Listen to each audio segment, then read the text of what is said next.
In this day and age, it doesn't make any difference whether you're a man or a woman in surgery. The diversity of our population is something that everybody has to reckon with. At the University of Michigan, where I am now, 40% of our general surgery faculty are women. Most of them are married and have children, and it's just become a fact of life. I never really felt like a minority. I've never felt like an outsider either in my residency or in the community. I think one of the challenges of our field is to try to make our field attractive to a diverse group of people. And that was something that was probably not encouraged a long time ago.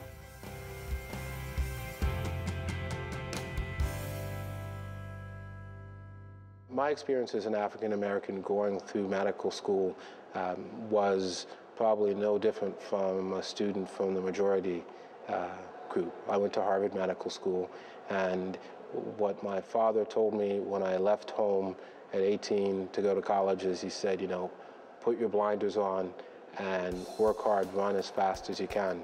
And what I say is that my experience as an African American is that I needed to pursue excellence. And I don't think that varies with any group. I mean, in medicine, the room for error is so small that, you know, just doing what you do is what you have to do to be successful for the families you take care of. 3% of all surgeons in this country are black. To a certain extent, I think that is disappointing. I think there should be more ethnic minorities in surgery, and certainly in a manner that reflects the percentage within the population. When you're sitting there in the trauma bay, you don't know who's going to come in the door, you don't know what their background's going to be, you don't know how much money they make, you don't know what their family life is like. You have to take care of just about everybody.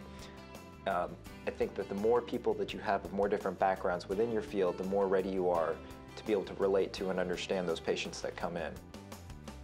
I see surgery beginning to address that problem of diversity, and I think a lot of institutions are taking this head on. I think organizations such as the Society of Black Academic Surgeons, which is a relatively young organization, has stood up to deal with maybe the next level of complexity in supporting the cause. Association for Academic Surgery is working now with medical students. We have a minority medical student travel fellowship where we award a travel stipend for a minority from a medical school to attend the annual meeting, and they get an award as well based on the abstracts they submitted and the application process. Each year I run a program in a college to try to increase the pipeline. It's called a Day at the American College of Surgeons, a mentorship program.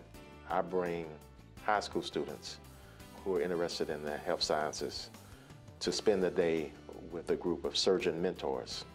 Take these students through the exhibits and spend a day with them and try to get them to understand that they too can be surgeons.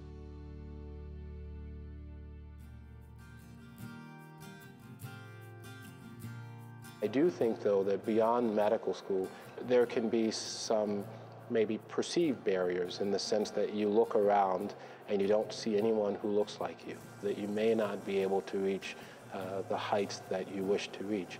And so I think it's important and incumbent on someone in my position to make sure that I say to any student that it can be done.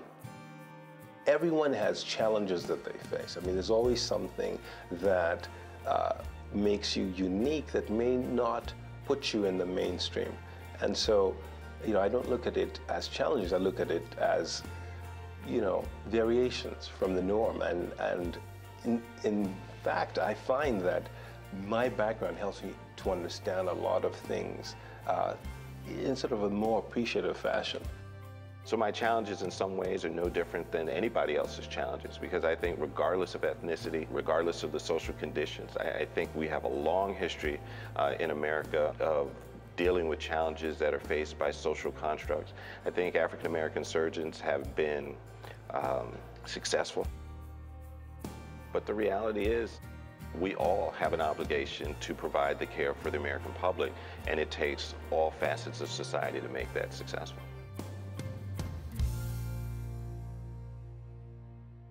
Well, you know, it's funny, when I was a kid, there was a joke, and I just remember this recently. It was a riddle that was that there's a person in there was a car accident. It was a father and son in the car.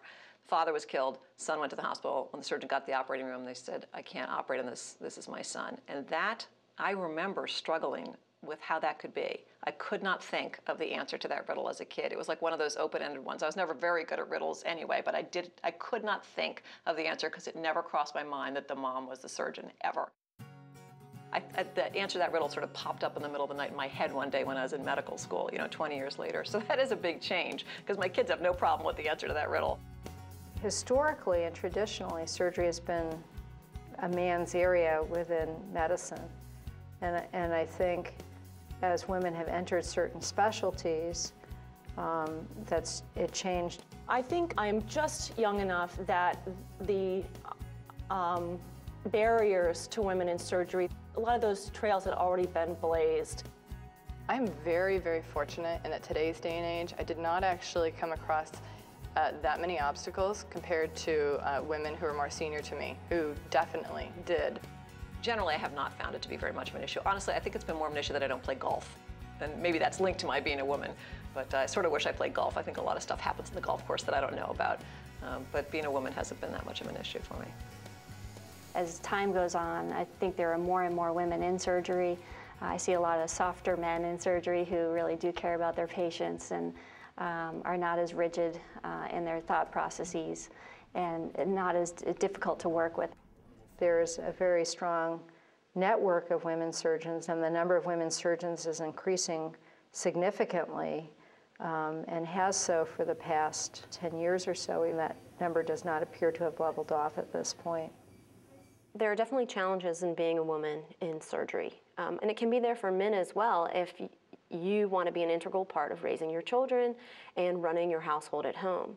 And I think my husband has that challenge. However, he did not have to bear a pregnancy, which does have some physical challenges while you're trying to operate. I can remember as a chief resident, that's when I had my first kid, and I was literally out to here and I could not reach the table. So I always had to do this side saddle approach to operating, and the kid was kicking me, and there's this thing called a book Walter, and it was painful because the kid kept kicking the buck Walter, and it was really, the attending surgeon across from me thought it was the funniest thing ever, and I was like, it's not funny, it really hurts.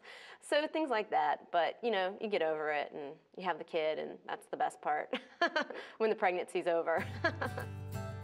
Initially, when I was looking for surgical rotations and surgical positions, I did see some of the bias and some of the prejudice. Most programs nowadays are not prejudiced and understand that if they don't choose women, they're going to lose 50% of the best and the brightest. Now, that doesn't mean that if a woman is inferior to a man, that she should be chosen over him. What it means is, as a program director, we're going to choose the best person for the job, regardless of what gender, what race, what religion. During my training, I was very fortunate. Everybody was very receptive and treated me just like any other person. I had to achieve just like the men did, and I felt that that was appropriate. Certainly, I didn't want to receive any special treatment, and I don't believe that I did. And I think the women residents that we now interact with are very much viewed like their male counterparts. I think that surgery has become a much more gender-neutral field, and that women are making great strides and progress in surgery, and as we attain higher and higher levels, that will just continue to happen. Passion about surgery allows you to face whatever obstacle it is, whether it's time or a gender bias, and find a workaround for it. And if you're excited about it, you'll do it regardless. We're going to see a lot more diversity among the people who practice surgery. We've seen that recently, and I think it's been a great thing. I think we'll see a lot more of it, and it's something that we should embrace.